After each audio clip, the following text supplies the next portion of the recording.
उदयपुर में हुए जगन्य कन्हैयालाल हत्याकांड के 2 वर्ष पूर्ण हो चुके हैं। 28 जून को ही गौस मोहम्मद और रियाज अत्तारी ने कन्हैयालाल की निर्मम तरीके से हत्या की थी। इस हत्या की गूंज पूरे देश में सुनाई दी। हत्याकांड के 2 वर्ष बीत जाने के बाद भी कन्हैयालाल के दोनों बेटों सहित पूरे परिवार को इंतजार है तो बस न्याय का। कन्हैयालाल के दोनों बेटे सहित पत्नी चाहती है कि जिसने हत्या की है उन्हें कड़ी से कड़ी सजा दे ताकि उन्हें न्याय मिल सके। कन्हैयालाल के बड़े बेटे के 3 प्रण जो कि 2 साल बाद भी पूर्ण नहीं हो पाए हैं। घटनाक्रम के 2 साल बाद कन्हैयालाल के दोनों बेटों से खास बातचीत की चैनल 9 न्यूज के संवाददाता ने। उदयपुर के बहुचर्चित जगन्य कन्हैयालाल हत्याकांड के इस घटनाक्रम को 2 साल पूरे हो चुके हैं। दूसरी बरसी है। इस मौके पर उनके दोनों बेटों की ओर से और जो संस्थान बनी है उनकी ओर से रक्तदान शिविर आयोजित किया जा रहा है।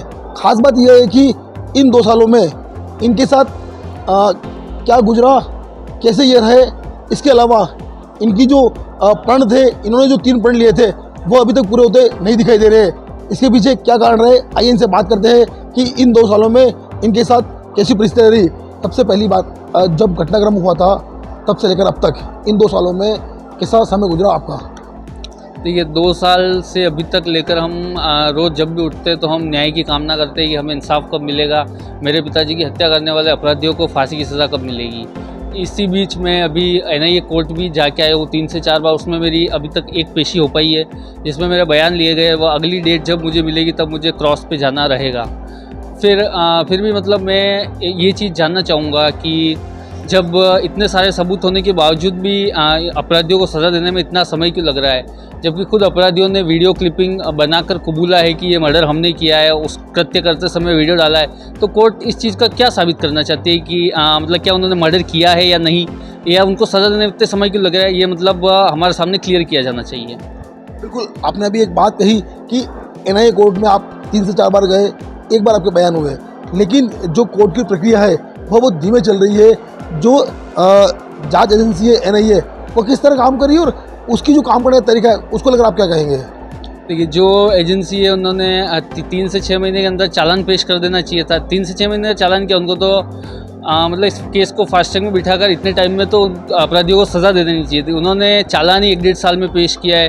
उसके बाद उनको मुजरिम ही अभी 2 साल के बाद बनाया और मेरे बयान भी अभी फर्स्ट टाइम हुए 2 साल में। तो आप सोच ही सकते हैं कि इसमें कितना समय लेंगे। और उनका तो कहना है कि आप निश्चिंत रहिए, आपको इंसाफ मिल के रहेगा। बट ये है कि मतलब अगर किसी को लेट इंसाफ मिल रहा है तो वो इंसाफ क्या काम का। मुझे इंसाफ अभी चाहिए 1-2 साल में, और वो मिलेगा मुझे अगर 10-15 साल बाद, तो उसका मेरे लिए मायना ख़त्म हो जाएगा। बिल्कुल, आपने जब आपके पिता की हत्या की गई थी उसके बाद आपने जो प्रण लिए थे, क्या वो प्रण पूरे होते दिखाई दे रहे हैं? क्योंकि अभी तक जो है केवल और केवल कोर्ट में उनकी ट्रायल चल रही है। कहीं पर भी ये अभी तक साबित नहीं हो पाया कि वह उन्होंने घटना की और उसके बाद सजा तक पहुँचे मामला। लेकिन जो आपने प्रण लिए उनको लगा आप क्या कहेंगे? देखिए, जो मेरे प्रण लिए थे कि मैंने जब मेरे पिताजी को मुखाग्नि दी तभी ये प्रण ले लिए थे कि जब तक इन अपराधियों को फांसी की सज़ा नहीं होगी तब तक मैं जूते चप्पल नहीं पहनूंगा, नहीं मैं बाल कटवाऊंगा और न ही पिताजी की जो अस्थियां है उनका विसर्जन करूंगा। जब इन अपराधियों को फांसी की सज़ा मिलेगी तभी मैं ये तीनों काम करूंगा। और मैं इस पर अड़िग हूँ, जब तक उन अपराधियों को फांसी की सज़ा नहीं मिलेगी तब तक मैं इस पर कायम रहूँगा। बिल्कुल, हमारे साथ उनके छोटे बेटे भी मौजूद है। इनसे बात करते हैं कि किस तरह से इन 2 सालों में बात करें, इन 2 सालों में कैसा समय गुजरा और आपको कब, क्योंकि जब किसी के सर के ऊपर से पिता का साया उठता है तो वह उसके लिए जीना बहुत मुश्किल हो जाता है। इन 2 सालों की जो समय निकला आपका, इसको लेकर आप क्या कहेंगे? जी सर, मैं बस ये कहना चाहता हूँ कि जैसे कि मेरे पापा पहले थे जो घर का सारा घर खर्च सब पापा ही चलाते थे। अब हमारे पास जब लोड पड़ा है, जब हमको घर खर्च का सब देखना पड़ा, तब हमको पापा की बहुत याद आती थी। क्योंकि हम जब मार्केट में जाते थे तब मार्केट का भाव था पता पड़ने लगा। उस समय हमको भी पता पड़ा कि क्या होता है मार्केट। इसलिए हम मतलब यूँ चाहते हैं कि मैं पापा के साथ ये नहीं होना चाहिए था। बिल्कुल, न्याय की बात करें तो जो जैसे अभी आपके बड़े भाई ने कहा कि न्याय में देरी हो रही है, आप क्या कहेंगे? क्योंकि आप भी इस दौर से गुजरे हैं, आपके साथ पूरा परिवार आपके साथ था, लेकिन कहीं ना कहीं न्याय में देरी हो रही है। आप क्या मांग करते हैं कि इसमें न्याय कितना जल्दी होना चाहिए? न्याय में तो सर हम भी यही कहना चाहते हैं, क्योंकि पहले भी जब पॉलिटिक्स की सारी पार्टियाँ आई तो उन्होंने भी यही कहा था हम 3 से 4 महीने के अंदर केस को जल्दी निपटा देंगे। पर आज 2 साल होना है और अभी तक केस पे कोई एक्शन नहीं लिया गया। तो हम यही चाहते हैं कि हमारे पिताजी को जल्द से जल्द न्याय मिले, उन दोनों को जल्द से जल्द फांसी मिले। बिल्कुल, ये थे कन्हैयालाल के दोनों पुत्र जिन्होंने साफ किया है कि न्याय जो है वह त्वरित मिलना चाहिए। 2 साल पूरे हो चुके हैं इस घटनाक्रम को, अभी तक केवल और केवल जो है वह कोर्ट में ट्रायल चल रही है। इनका साफ कहना है कि अगर जो न्याय 10 से 15 साल बाद मिलता है तो कहीं ना कहीं उस न्याय का इनके लिए खास महत्व नहीं रहेगा। वही आपने देखा कि किस तरह से जहां एक और कन्हैयालाल के दोनों बेटे न्याय की आस लगाए बैठे हैं, तो वही इस पूरे घटनाक्रम के मुख्य गवाह की बात करें तो मुख्य गवाह राजकुमार शर्मा की स्थिति भी अभी ठीक नहीं है। घटना के बाद उनको लकवा मार गया था, तो वही दूसरी ओर 2 साल से उनके परिवार उनकी सेवा में लगा हुआ है। अब तक तो परिवार की स्थिति भी ऐसी हो गई है कि वो भी अब सेवा नहीं कर सकते हैं। घटना के बाद कई लोगों ने सहयोग का आश्वासन दिया, लेकिन वे भी केवल आश्वासन ही बनकर रह गया है। अब उनकी बेटी की शादी की तारीख भी नजदीक आ चुकी है, लेकिन उनका सहयोग करने वाला कोई नहीं है। ऐसे में राजकुमार के परिजनों की माने तो सरकार ने कन्हैयालाल के परिजनों के साथ तो न्याय कर दिया, लेकिन राजकुमार के परिवारजनों के साथ न्याय नहीं कर पाई है। क्या कहते हैं राजकुमार के परिवारजन, आइए जानते हैं। तो वही कन्हैयालाल हत्याकांड के मुख्य गवाह राजकुमार शर्मा के परिजन हमारे साथ मौजूद है। आइए उनसे बात करते हैं कि इन 2 सालों में उनके साथ किस तरह से समय बीता, क्योंकि जब यह घटनाक्रम हुआ था उसके बाद कहीं ना कहीं जो स्थितियाँ बदली और राजकुमार की जो तबीयत खराब हुई, उसके बाद पूरा परिवार सकते में आ गया, क्योंकि उसके बाद इनके लिए समय निकालना बहुत मुश्किल हो गया था। इनसे बात करते हैं कि इन 2 सालों में कैसा समय निकला आपका। सर ये 2 साल तो ये समझ लो कि 20 साल पीछे चले गए हों।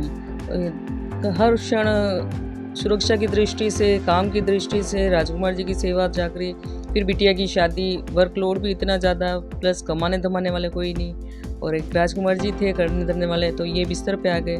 तो एक सब तरह की जिम्मेदारी और चिंता हमारे ऊपर आ गई है सर।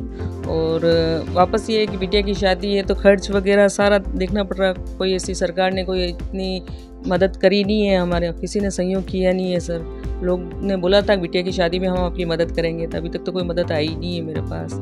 और संघर्ष भरे दिन ही है सर कि पूरा जीवन एक हंसता खेलता परिवार हमारा आज एक घुटन भरी ज़िंदगी जीने पे मजबूर हो गया है। मेरे 20 साल के बच्चे के ऊपर सारी जिम्मेदारी आ गई है सर, तो तकलीफ़ तो है ही है।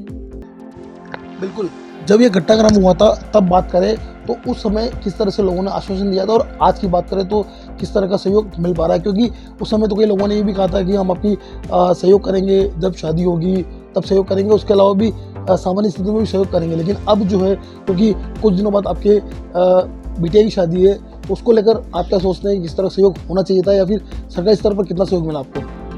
सर जब ये कांड हुआ था तब सभी लोगों ने बोला भी था, कुछ हिंदू पार्टियों ने मतलब सहयोग भी किया था, तो वो नाकाफ़ी था सर, क्योंकि खर्चा डेली का खर्चा डेली हो पा रहा है, तो इतना सहयोग हुआ नहीं है, वो इतनी मदद हो नहीं पाई है। फिर भी हमने सोचा चलो जब बिटिया की शादी होगी तब लोग मदद करेंगे, लोगों ने बोला भी था करेंगे सर, मगर अभी तक तो एक जने की मदद नहीं आई सर। और मैंने सबको जा के बोला है, बकाया लिखित में भी दिए हैं। कुछ लोग तो फ़ोन नहीं उठाते हैं, कुछ लोग ने अभी तक कुछ जवाब नहीं दिया है सर। अब मात्र 7-8 दिन रह गए हैं, तो अब देखो कोई मदद करने आए तो आए, वरना अभी तक तो कोई भी नहीं आया है सर। बिल्कुल, आपसे एक चीज़ और जानना चाहेंगे कि इन 2 सालों में किस तरह से आप लगातार जो है बीमारी बढ़ती गई और किस तरह से आपने सेवा की, क्योंकि जब घटनाक्रम हुआ था उसके बाद जो स्थितियाँ बनी, इसके बाद अब जो बात करें तो कितना बदलाव आया है उसको लेकर?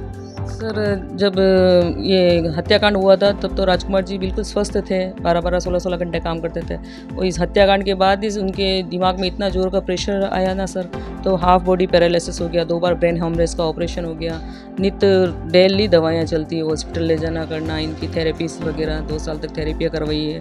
गवर्नमेंट की तरफ से 4 महीने के लिए थेरेपी वाले आए थे, उसके बाद से हमने ही करवाई है सर। और जितना भी जो लोगों ने मदद करी थी सर, वो इस 2 साल के अंदर सब समाप्त हो चुकी है, और हर रोज़ नई नई समस्याओं का सामना करना पड़ रहा है। अब कोई राजकुमार जी की हमारी कोई इतनी वो एज नहीं होगी सर कि बिस्तर पे बैठ के खाएं पिए, मगर अब कंडीशनें ऐसी है ना सर कि आदमी पानी पीने के लिए भी मोहताज है सर। तो वही है कि सेवा चाकरी, शादी के काम के साथ साथ इनकी पूरी देखभाल भी हमको ही करनी पड़ती है सर। तो परेशानियाँ बहुत ज़्यादा ही है और पहले से ज़्यादा ही दिक्कत आ गई है सर के। पहले तो चलो यूँ था लोगों ने आश्वासन दिए थे कि सरकार भी कुछ सुनेगी, करेगी, कुछ मदद करेगी, मगर अभी 2 साल होने को आए तो अब मैं किससे जाके शिकायत करूँ। पहले दूसरी सरकार थी, अब दूसरी सरकार है। देखो चलो ये सरकार भी कुछ करती है कि नहीं करती है, देखना है मुझे भी। और अगर गवाह है तो आपको भी सोचना चाहिए कि न्याय दे रहे हो, न्याय दिलाना है, तो न्याय तो हमारे साथ भी होना चाहिए ना सर। तब न्याय हो, तब सच्चे लगेगा कि सच्चे दिल में किसी के साथ न्याय हुआ है। ये थे राजकुमार के परिजन। इनका साफ कहना है कि जहां एक और कन्हैयालाल हत्याकांड मामले में जो उनके परिजन हैं वह न्याय की बात कर रहे हैं, तो इनके साथ भी न्याय होना चाहिए, क्योंकि जिस तरह की स्थिति इनके साथ हुई उसके बाद पूरा परिवार डिस्टर्ब हो गया। जो कमाने वाले खुद व्यक्ति थे, उसके बाद अब जो है इन 2 सालों में ये करीब 20 साल पीछे चले गए, क्योंकि लगातार दवाइयों का खर्च के साथ साथ घर चलाना भी मुश्किल हो रहा है। अब देखना ये होगा कि सरकार इस मामले में क्या करती है, क्योंकि जब घटनाक्रम हुआ था तब प्रदेश में कांग्रेस की सरकार थी, लेकिन अब जो है प्रदेश में बीजेपी की सरकार है। उस समय कई नेताओं के साथ साथ कई सामाजिक संगठनों ने भी सहयोग करने की बात कही थी। अब कुल मिलाकर देखना ये होगा कि जब इनकी बेटी की शादी होती है तब कितने संगठन या कितने जनप्रतिनिधि आगे आते हैं।